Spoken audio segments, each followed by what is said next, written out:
Tonight we dip back into our archives as we remember the assassination of President John F. Kennedy. If you are old enough, you remember where you were when it happened. 30 years ago, our Steve Onesorge found one Carolinian with a special story about that day. He's bringing back some of that interview.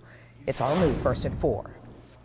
In the Carolinas, that November day was like today. Blue skies, thoughts of holidays, and then it happened. In Dallas, Texas, 3 shots were fired at President Kennedy's motorcade. I was working on a car. Mrs. Kennedy jumped up and grabbed Mr. Kennedy. She called, "Oh no." Everybody was just stunned. An unforgettable moment for everyone, especially for Bill Greer, who I interviewed in 1983. And I was in the front seat. I was driving him when he was shot. That's right, he was the Secret Service agent behind the wheel. The first shot he thought was a backfire. The second? And I looked over my shoulder like this, and I saw the blood running down Governor Connolly's white shirt, and then I knew it was trouble. The fatal shot rang out just as he hit the gas. Minutes later, he was in the operating room as doctors tried to save Kennedy, but nothing could be done. I got real shook up about it. He stayed in the Secret Service just a couple more years before retiring to Waynesville. Nightmares of Dallas to blame. I think that's what gave me ulcers.